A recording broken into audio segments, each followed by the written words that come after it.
Hello everyone. Welcome to the September online chapter meeting of the Building Designers Association of Australia. It is the first day of spring and I for one am very happy about that. It's great to have you all with us again. And welcome to our guest speakers today, Dr. from the Australian Building Sustainability Association and Kim Rowan from our industry partner Hebel. I'm Jennifer Binns. I'm hosting the online chapter meetings with Sarah Jane managing the technology in the background. I'm a building designer in Tasmania. Please use the chat box to introduce yourselves and let us know where you're logging in from. We've got a great attendance today, so welcome everyone. Just a quick run through of the Zoom tools. There's a Q&A box, which you open by clicking on the icon at the bottom of your screen. Our presenters are here to answer questions and you can ask questions at any time throughout the meeting. If you want to ask a question over audio, you can click the raise your hand icon. As attendees, you're muted and we just ask that you check there's no background noise that will interfere with the audio when we unmute you. We haven't had many takers for this option in past meetings, but please feel free to use it if it's easier to ask a question in person rather than to type it. The chat box is also there as a continuous message thread and Sarah Jane will post links in the chat box. So the most exciting news for today's meeting is the launch of the National Virtual Design Conference. As many of you know, the conference was planned to be held in Victoria this year, but we're unable to hold a face-to-face conference due to COVID-19. We are adaptable, so the conference is going digital. It's not going to be the usual annual conference taken online, it's actually going to be a whole new experience. The speakers are still being finalised, but I can share a few details with you. The theme of the conference is Housing Australia, and it will include the following topics: Australian housing policy, sustainable housing, affordable housing, emerging technologies, including prefab and flat pack housing, passive house design, healthy buildings, designing for bushfire protection, and also NCC changes and updates such as cladding and condensation management. So there will be talks, CPD presentations, workshops, panel sessions, roundtable discussions, and new product launches. The conference is going to be held over 3 days. So the dates are the 4th to the 6th of November, and each day will have several sessions, including a keynote speaker for each day. So that you're not staring at a screen for hours, the sessions are broken up throughout the day in increments of 1 hour and half-hour sessions. There are going to be a variety of pricing options as well. The first one for BDAA members is $99 for 10 sessions, which you can mix and match depending on what interests you.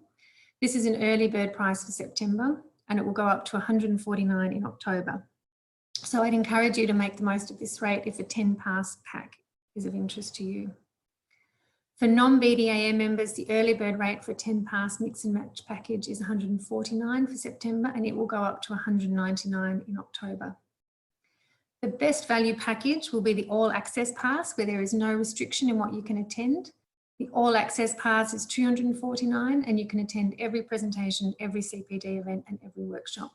And the best part of this package is that you will get a copy of the recordings, which you can then watch on demand for the next 3 months. So it will enable you to rewatch or refer back for notes. The conference website is now live and you can register for notifications about when the full list of guest speakers will be announced. Sarah Jane is going to put a link in the chat box now.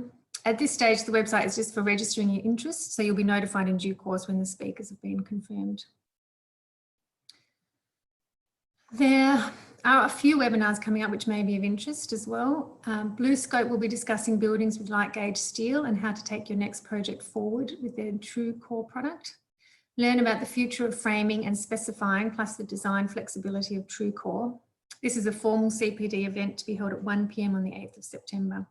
SJ will put the link in the chat box now to register for that. So we have 2 presentations today, which will run for 20 minutes each with time for questions. And at the end of the meeting, there will be a QR code on the screen for your CPD point. So we'll wrap up the formal part of the meeting at 2 p.m. for those that have to leave, but we can keep the meeting open for a while to keep answering questions.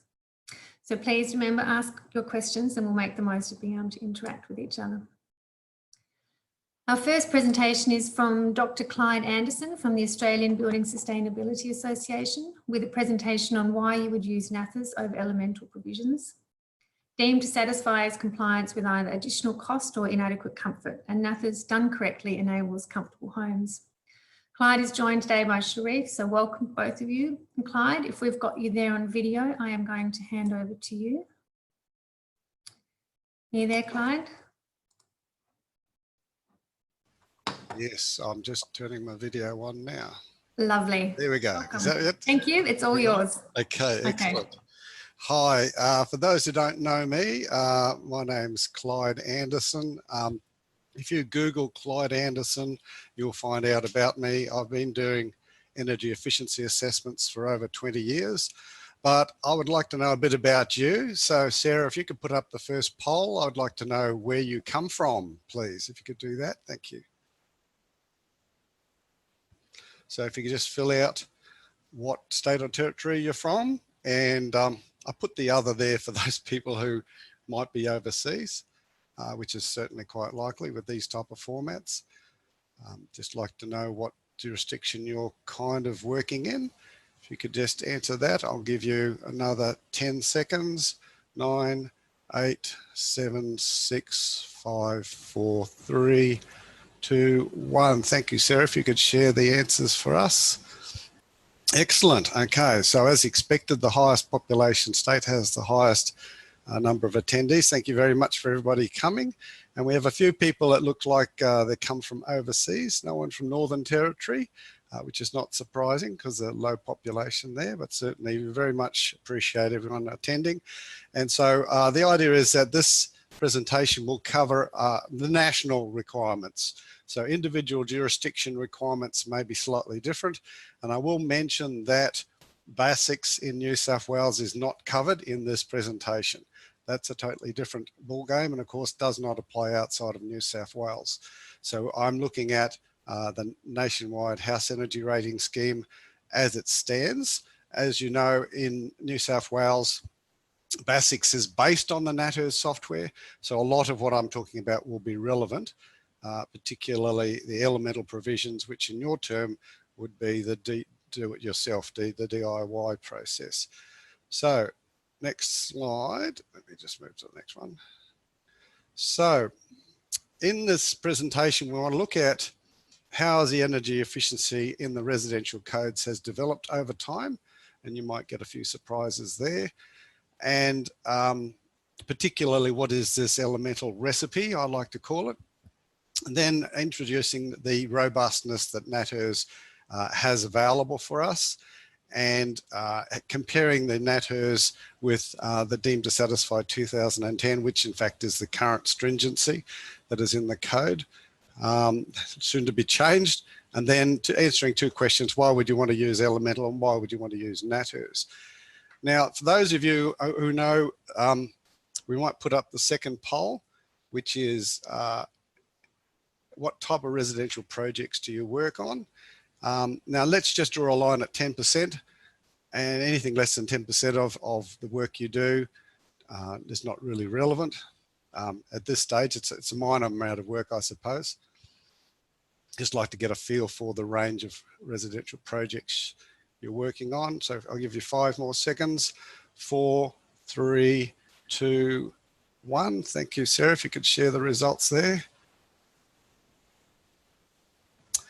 Excellent. So new class 1, class 2 are a good smattering there. Additions, renovations and extensions, fantastic. And there are a few that don't do a lot of residential work, which is totally understandable. People who are semi-retired would definitely fall into that category. Interesting, I selected this image for this page here. This house is one I use for quite a few presentations. It actually has the red wall is brick, the yellow wall is lightweight, the blue is obviously a roof of some description. Let's say it's a metal roof, and the windows are also blue. So this tells us that the roof and the windows are at the same temperature, and you wouldn't necessarily realize that, but that only really occurs in the evening because there's no sunlight. So this is an interesting use of a thermal representation of the building performance. Just thought I'd stick that one in as a bit of an interesting thing. So let's have a look at the outline of the codes. This is a little bit of an overwhelming slide, but really energy efficiency in some form happened since 1990, 30 years ago, people. This is a while ago, and Victoria, good on you, Victoria. You guys came in with the first variation, F6 it was in those days. And it really was setting up insulation in the roof or ceiling, external walls, and the ground floor of a building. So it was a bit of a monumental move. It certainly started the ball rolling.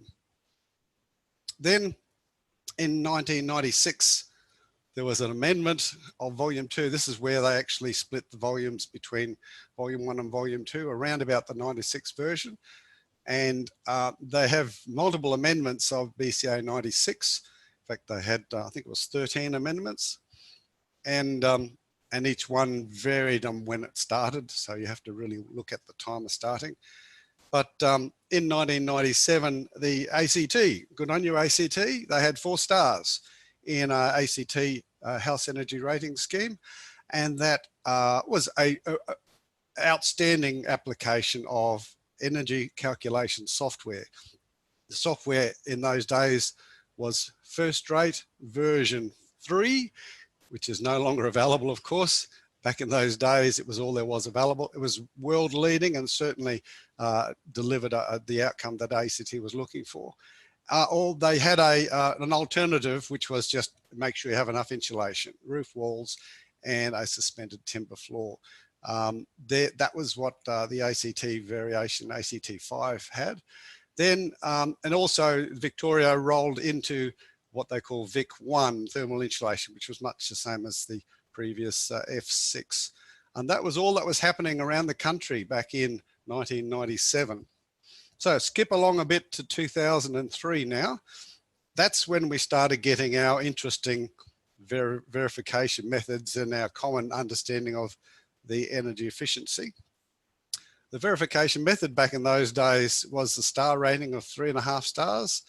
That no longer applies because since 2010, they've rolled the star rating into a deemed to satisfy solution. Let's not confuse the matter, but let's just say the thermal calculation isn't a full solution. It needs some decent deemed to satisfy elements as well to make it work in a constructed building. That's why they did that. But back in 2003, they weren't aware of this. And in climate zones 1 to 3, there was 3.5 stars. And in the cooler climates 4 to 8, there was 4 stars, which is a fair effort and certainly quite illuminating and surprising for a lot of people, realizing their designs weren't quite within the star ratings that was needed.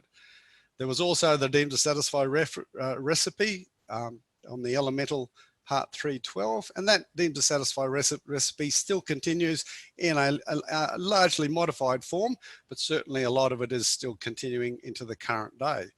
So in 2006, the BCA increased that stringency up to 5 stars across the country. And then in 2010, it got increased up to 6 stars. So we're kind of making quite a substantial reduction in energy consumption by increasing the stars. And at that same time, credits were allowed in the hotter climates of 1 and 2. I'm not going to go into that. That's all a different thing. And believe me, 2022 is going to see some more changes. And that's something which is very interesting. So can I have the next poll, please? Thank you, Sarah. So how often do you use NatEarth software, that is a thermal calculation method, on your residential projects? So of course, these are all anonymous, so we don't know who answers what in the previous questions. We're just getting a feel for how things are working across people. So I'll give you 5, 4, 3, 2, 1. Thank you very much, Sarah, if you could show us the results. So this is very helpful on how many people use NatEarth software or thermal calculation method. There's quite a few people who, for the, I would say, majority of jobs, over 60%. It looks like about close to 40%. And then the remainder, it really depends. Not applicable means don't use it at all, or perhaps don't have residential projects that they work on that need some type of thermal calculation or compliance to energy efficiency. So that's not unexpected. The one that's under 20% of jobs, it really depends on what jobs are applicable. Of course, in some jurisdictions, a renovation can only be solved by a deemed to satisfy solution. So you wouldn't use a NatHERS for that necessarily. But, and then there's, in some jurisdictions, the verification reference building is also used. They call that VURB, verification using a reference building, which is a thermal calculation, but without the stars. Simple answer. Well, thank you for that. So moving on to the next slide.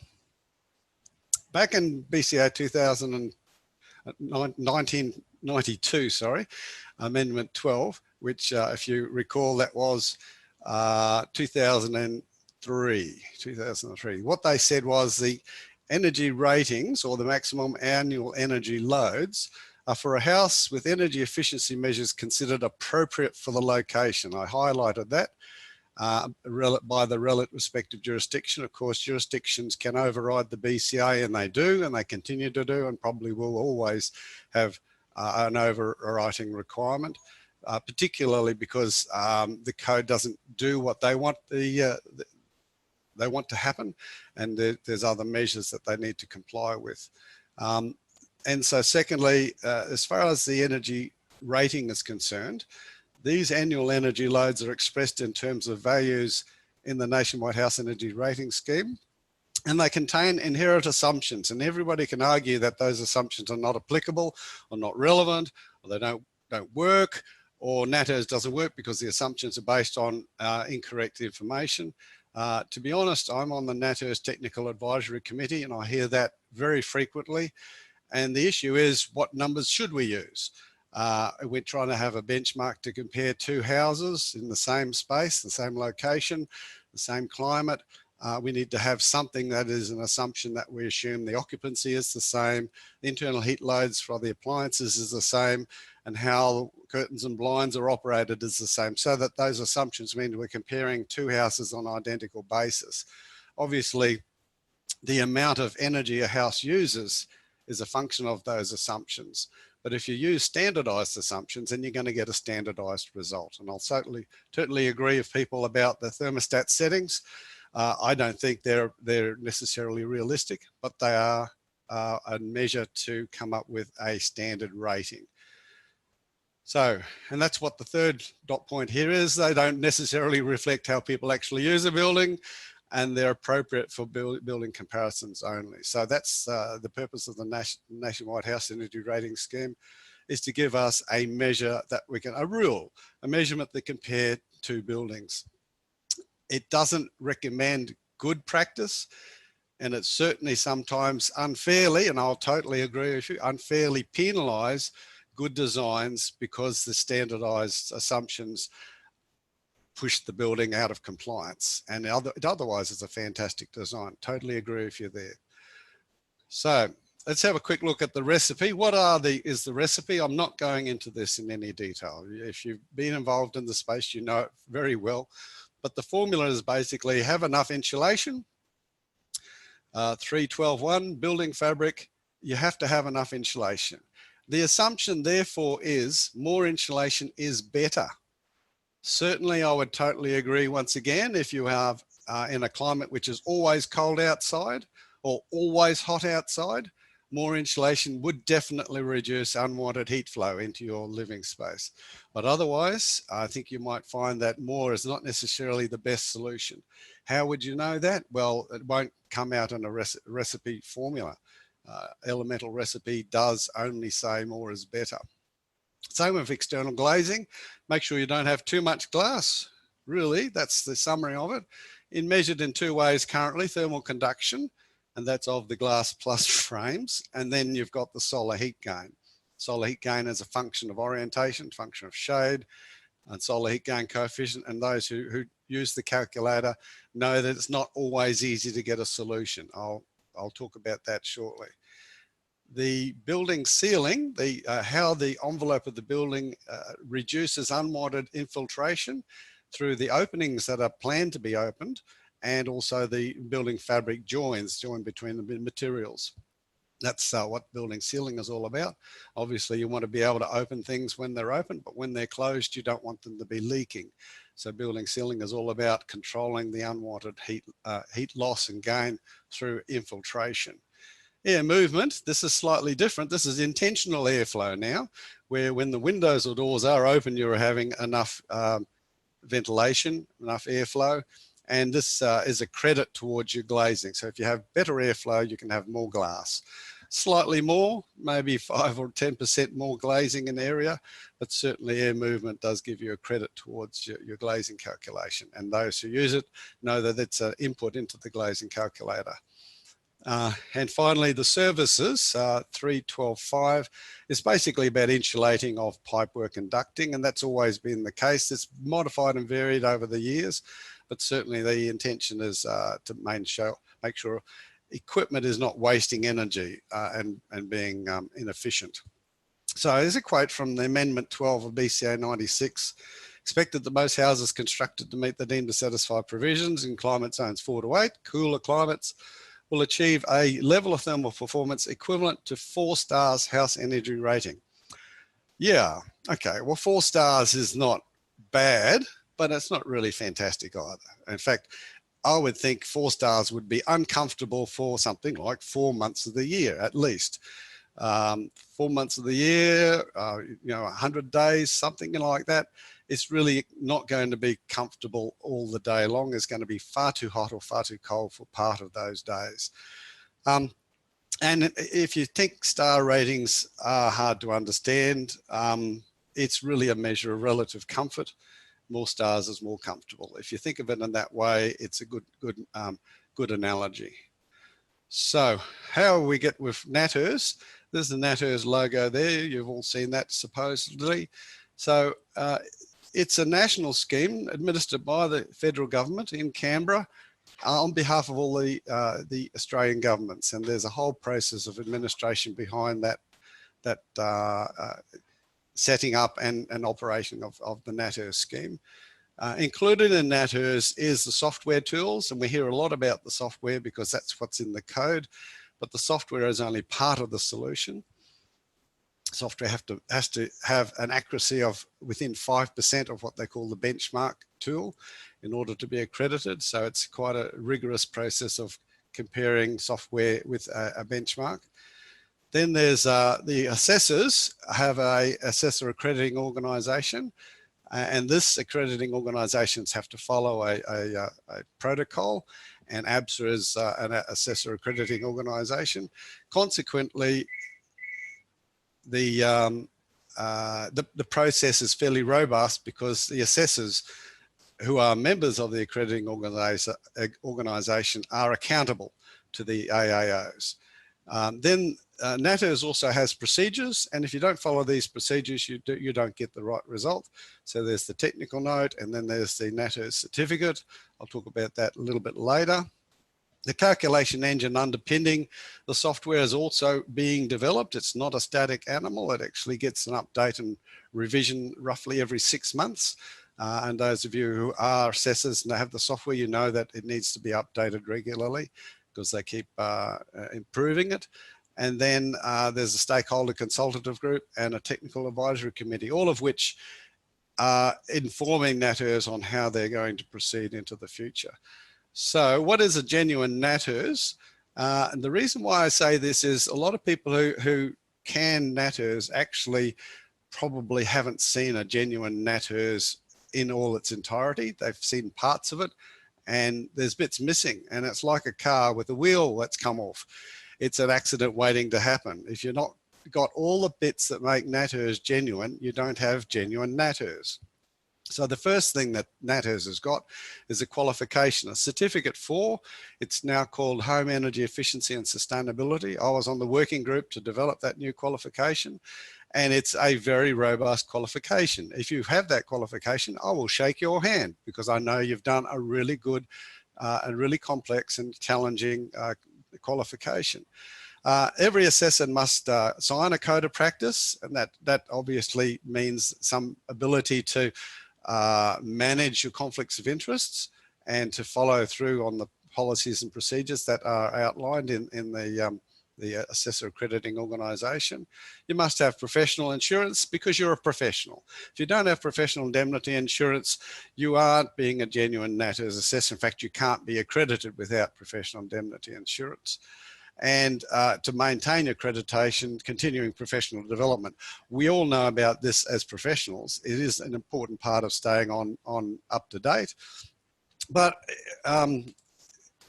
if you're not accredited, you don't have to do it. And this is one of the issues, is non-accredited assessors still get a bit of airplay, and they really shouldn't, because they're not delivering the same thing as accredited assessors. So accreditation includes random quality assurance audits, and that's very important for consumer confidence that we are getting a consistent output and a consistent result across different assessors. Now, not everybody passes their audit. There's a percentage, small percentage, that need extra help, mentoring, extra training, and review of their work. But if they continue doing good work, they should get a similar accurate result from one building to the next. And also an AAO will have a help desk, so that there's, if you're a member of an assessor accrediting or an organisation, you can ask questions and they will give you some help, and you're not on it by yourself. This is, I actually think, quite a valuable part of being an accredited assessor, is that you develop and improve your skills over time by rubbing your shoulders with other people more experienced. Then the assessment technical note is the assessment procedure. This is how to input the data to get the correct result. I will be very clear in this. If you put the wrong result in, you'll get the wrong result out. The software does not know that the dining room should not be a garage, or a garage should not be a dining room. It doesn't know, because that's how the data gets entered by the assessor. And it needs to be followed through the correct procedure. There's quite a lot of information in that assessment procedure. That includes the certificate, and for class 2 projects, a project certificate as well, which includes the building average of all the units in the building. And also the procedures include stamped plans. So with the stamp from the assessor and the NATERS certificate being added to the plans, so that you know it's the plans that were used for the assessment, and that anybody else who's looking at the assessment report can see that those plans are the plans that are valid. Of course, if the plans get changed, and of course nobody changes plans between approval and construction, do they? Well, if they do get changed, they need to be checked. And if you can't look at it and say it's going to now be better or worse, I can't. I've been doing it for 20 years. I can have an idea, but I can't say it's going to be 0.1 stars better or 0.2 stars worse. Not possible. You really need to get the assessment rechecked and confirmed that it's still valid. So that's an important thing about genuine NATERS. Remembering, if none of these 8 points, or if any of the 8 points are missing, then it's not genuine NATERS. Like a vehicle with the car wheel come off.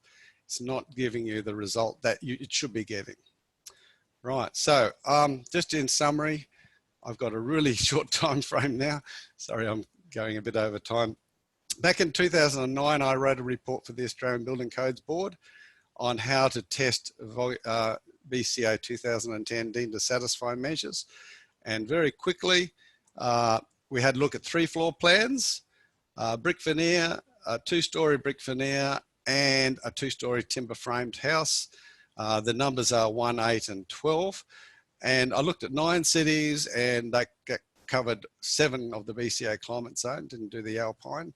And I looked at 4 different orientations of those 3 designs. So it's quite a large number of calculations. And what I did is I adjusted the insulation and glazing to comply with deemed to satisfy, made sure I had enough glass, no more than 20% glazing area to floor area. So it wasn't a very underglazed building. And I calculated the star rating for that complying design. And we tried to say, are we getting 6 stars? Is it somewhere between 5 and 7 stars? So not to dwell on it too longly, but of the houses, house 1 across all climates seemed to be okay. That's the brick single-story brick veneer. House 2, 2-story brick veneer.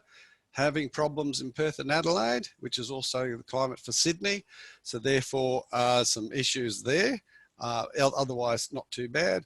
Lightweight building, having trouble in all of the warmer climates to get an effective star rating. So end result was that deemed to satisfy here was actually better than 6 stars. So you're paying more for the construction than you really need to. And here in the purple, deemed to satisfy was way less than 6 stars. And this is an average of 4 different orientations, by the way. So you're not getting the same comfort, the same level of performance. And I would agree that if people say, yes, I can build a cheaper building with deemed to satisfy, yes, but I'll say you're not getting anywhere near the same comfort, particularly in these warmer climate zones. So moving right on. So in conclusion, the lower U value glazing, if you have less than perfect north facing orientation, you need to have a lower U value, lower conduction. The certified glazing calculation allows you to use low E double glazing and low conduction frames, but in 2010 the increase was notable from 2009. In the glazing calculator should encourage tall, narrow glazing with little shade and high SHGC in colder climates, and that's obviously happening.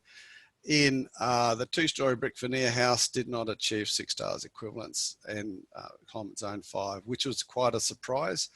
And I looked at a whole range of options on how we can fix it, and it wasn't easy to do so. So why should we use elemental? Basically, as said, it's a recipe, and you're building houses in the same climate, all has the same insulation, all good. Only thing you have to work out is the glazing, and that's probably the most amount of time you need to calculate. And when you're building multiple projects, of course, that makes everything very consistent, same wall thickness, same insulation under the roof, same ceiling insulation, whatever. So long as you are counting properly the penetrations from downlights. Isn't everybody doing that?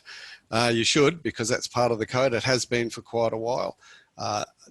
Downlights have a hole in the ceiling insulation, don't they? Unless they're properly rated to have insulation contacting them. That is IC rated downlights. Then you have to derate the ceiling insulation.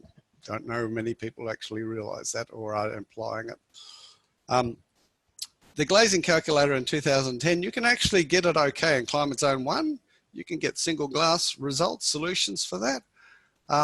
Only in climate zone 1, and only for other climate zones where you have really good north facing glazing, an appropriate shade.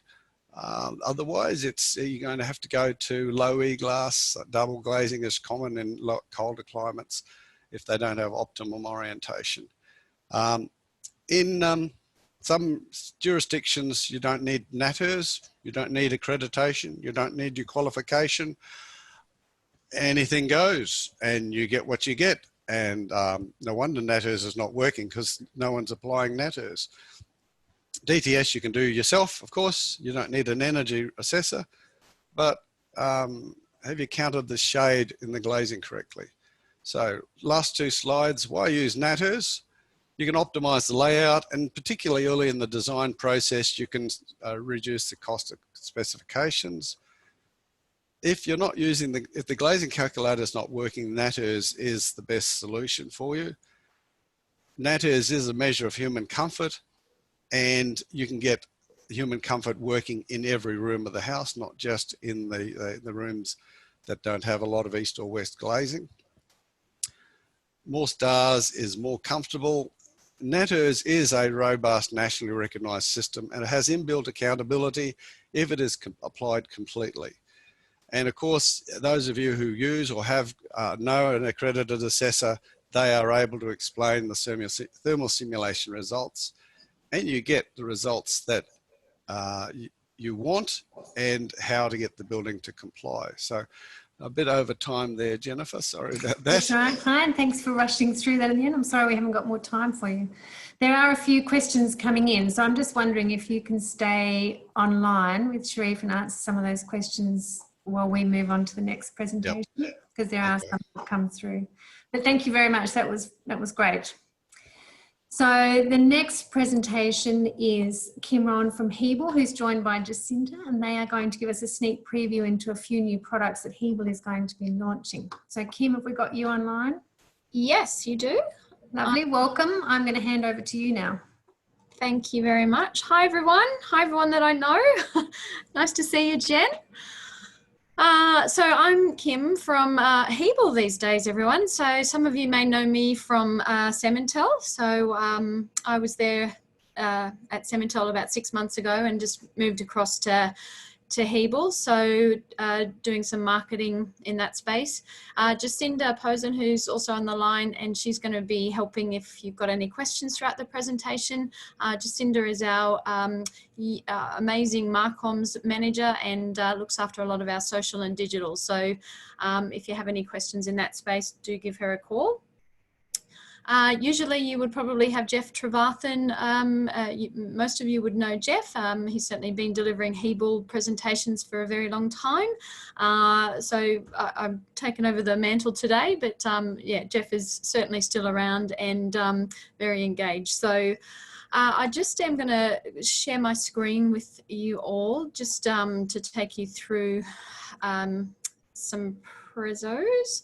So hopefully I've got this right. There we go. So with Hebel, and today I just wanted to take you through a couple of changes. We've had, we are going through some change at CSR, so I did want to share that with you all. Some of you may not be familiar with Hebel, and given that I'm still getting to know Hebel, I just thought I'd just revise what it is and what are the benefits.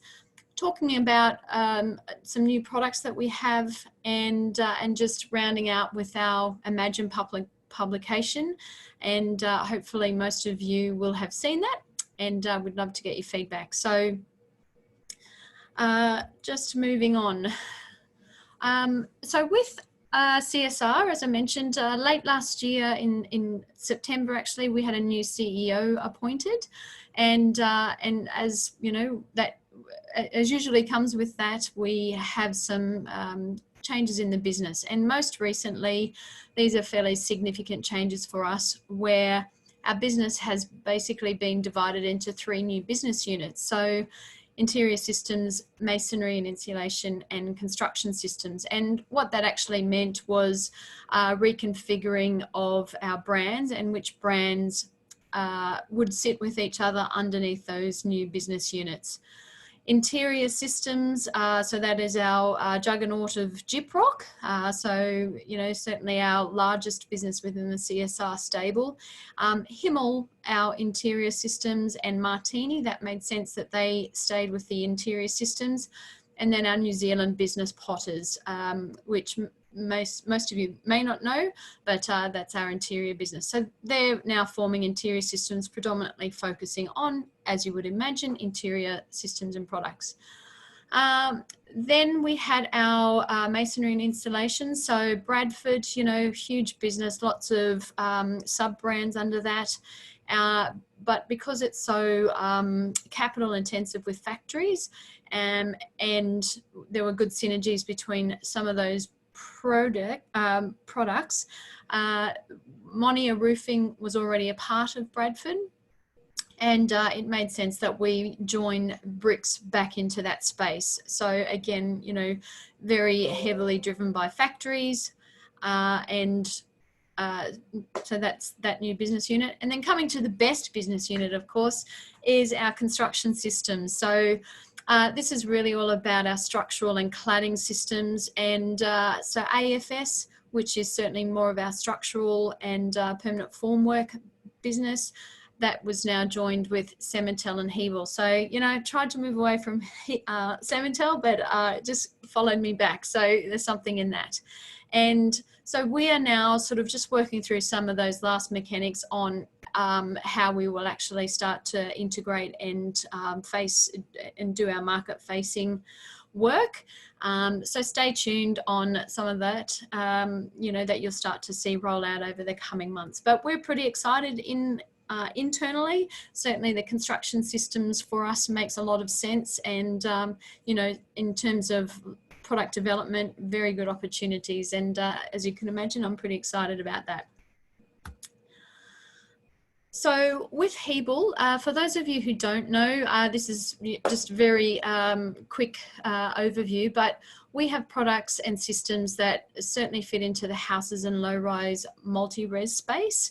And they include, you know, external walls and cladding, zero boundaries, intertenancy, which you may or may not be familiar with. We've got very good systems for those, very fast, and I'll talk more about those.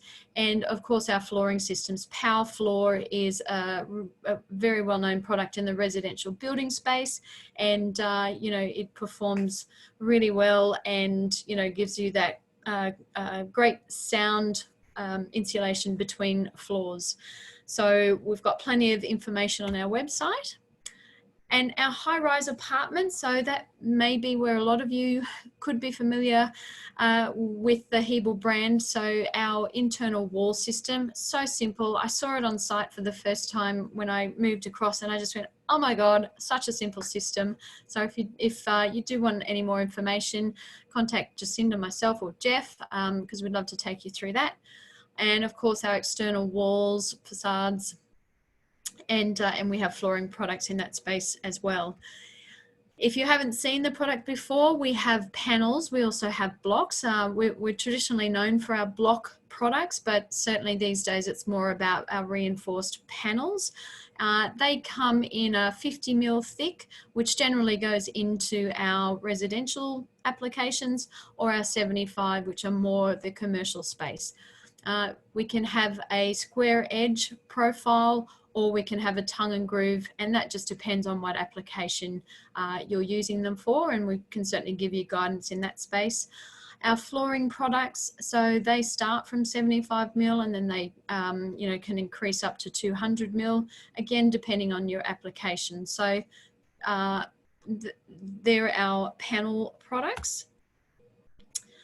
And for me, one of the things for Hebel is, you know, it has so many benefits. You all know how much I love Cementel.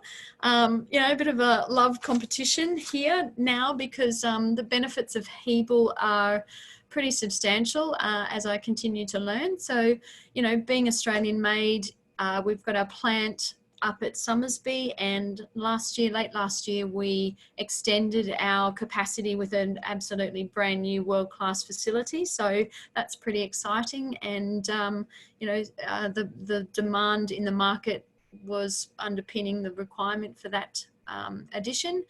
And on top of that, we've got Australian-based high-level technical support. So the guys in our tech team are amazing, and certainly all of our sales guys have a fantastic technical base, technical knowledge on our products and systems. So anytime you need help, no worries calling any of those guys.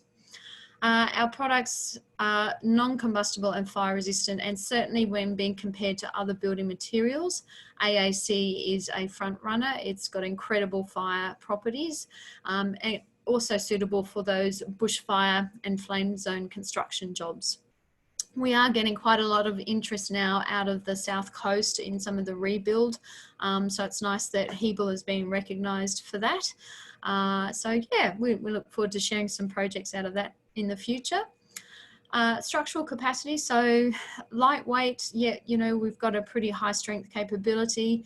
And as you as I sort of just mentioned, the thickness, you know, obviously if there are really heavy duty applications, we can change that thickness to hopefully match with your strength requirement. Very good thermal insulation, certainly relative to concrete and masonry. Acoustic is great, and that's why the Power Floor product is really popular, certainly in our double-story residential builder space. Sustainability, it's made from a number of natural products going into a mix, and if you can imagine, it's like a cake. We put all those natural products in a mix, and it rises and comes out to these beautiful panels. And just versatility, so the fact that you can basically have one product that goes inside, outside, and flooring, so really versatile. So that's just a really brief snapshot for those who may, you know, have heard of Hebel, not quite sure of what Hebel is, but you should use Hebel. Just wanted to share with you a new product that is being introduced into our houses and low-rise multi-res space, and it is a facade product. We have basically seen this product, we're transferring it from a commercial application now into a residential space, given some take up that we've had. So Power Pattern is an AAC panel, and it's routed with various patterns. For our residential space, what we're finding, or what we're introducing, is just our vertical clad option at the moment. So just vertical lines, but we are also having those at different intervals. So you can see in the top right hand corner what the profile is. The depth of the groove is about 75 mil, and then, you know, we've got it, and it's a V groove, so nice and neat. And I'll just show you, sorry.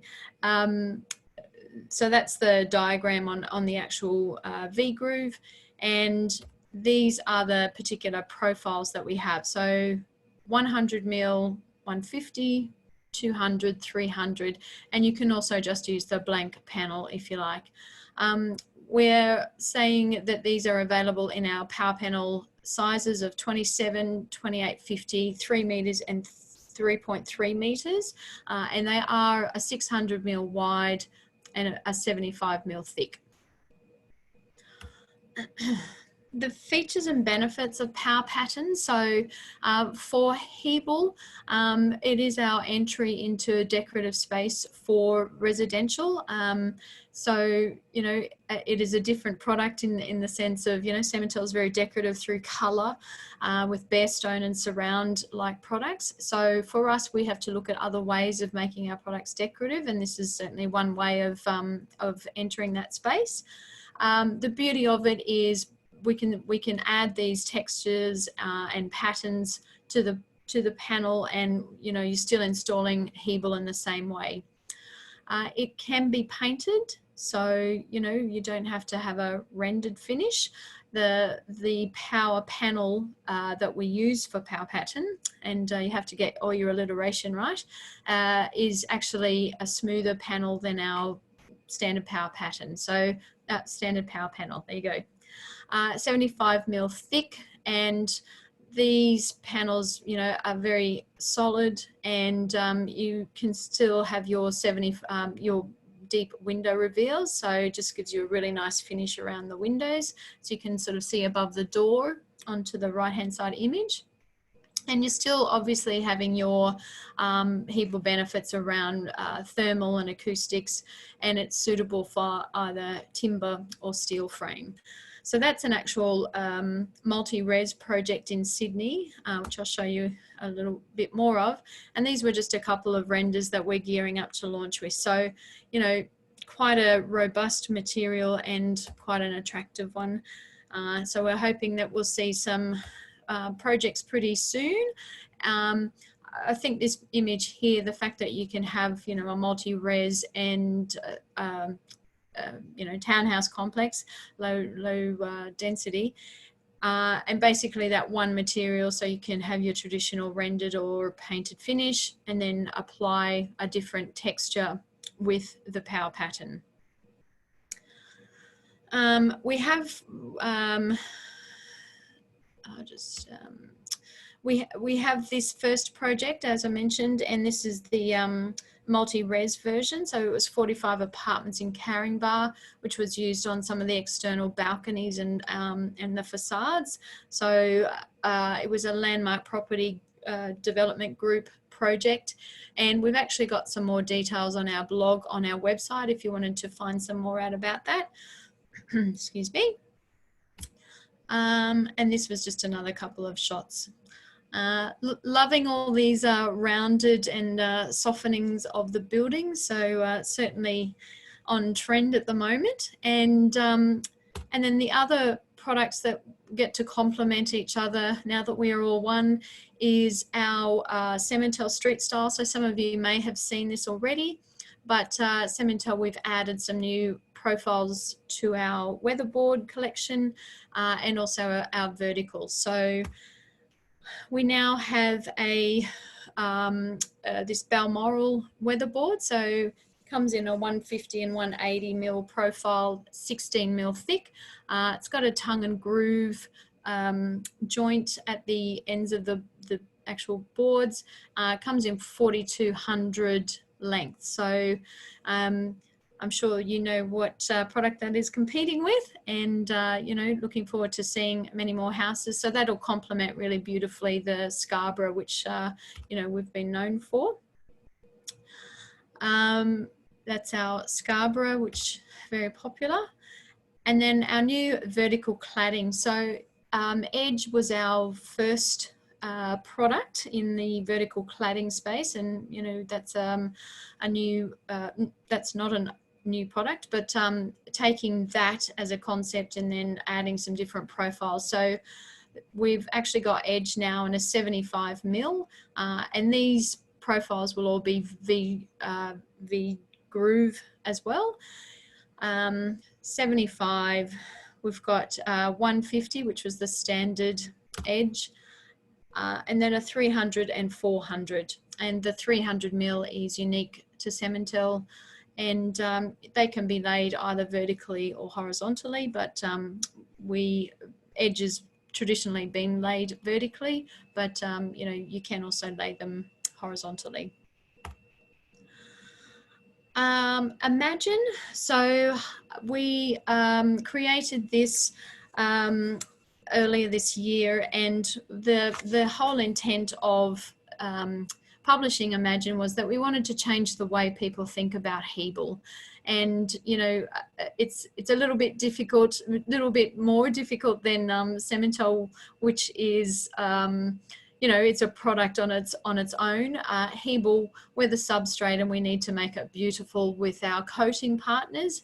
And that was really one of the points of Imagine, was to show, yep, you know, we can work with our, you know, we are working with our coating partners to try and develop new and beautiful finishes. So some of these finishes are certainly not new to the market, but you know, the fact that we can now achieve these in Hebel just makes our product even more attractive. Personally, I think that, you know, if I had to have a bet, you know, we're going to see more of our Mediterranean styled homes, and even some of the Miami facades, where we're all going to be yearning to be traveling overseas. So I think that'll be reflected in our facades. So that's, I think I'm pretty much on time, Jen. So that was pretty much the update that I wanted to give you today. We are also working on another new product, which we're hoping will be out in certainly the next couple of months, but just a little bit too early to share with you today. But yeah, if anyone's got any questions, I'll certainly try. Yeah. There are quite a few questions that have come through. So Jacinda, do you want to go through them, or do you want me to read some of them out? Are you there, Jacinda? Can you hear me? Yeah. I can hear you. There are a couple I just couldn't get to. I've had some technical difficulties my end. So the FRL, I'll get back to, I think it's Chris. Deb, I wasn't able to get back to you. What's Hebel made of, Deb? It's basically sand. Look, I'll get back to you, Deb, on that. I'll email you, and Casey Graham. Those are the ones I couldn't get back to, but I think all the others have been answered. Is that correct? I can tell you what it's made of, if you like. We've got Portland cement, lime, water. We might use sand or fly ash, and then we will have an expansion agent that goes in the mix as well. I'm just looking at some of those questions. I'm not sure that they've all been answered, Jacinda, so I might just run through a couple. So there's a question there from Steve about the thermal mass properties of the Yeah, floor. I've actually messaged him personally, and I'll have to get some details for him. I'll email him later. Sure, okay. Yeah. Are there any of those questions that you want? We've just got a couple of minutes before we finish. If there's anything you want to talk about that you think would be of interest to other people as well. I think I've answered all the others. Okay. Yeah. The designing windows.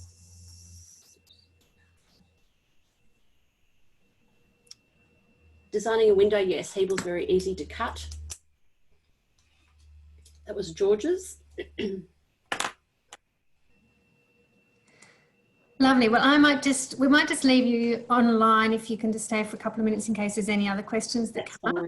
So we'll just keep all of that open for a while. And I'll wrap up this formal part of the meeting. So thank you very much, Kim and Jacinda, and thank you very much, Clyde and Sheree.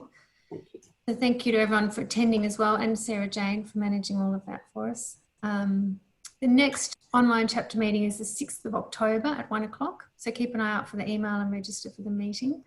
Sarah Jane can post the QR code now for the CPD point on the screen. Are you there, SJ?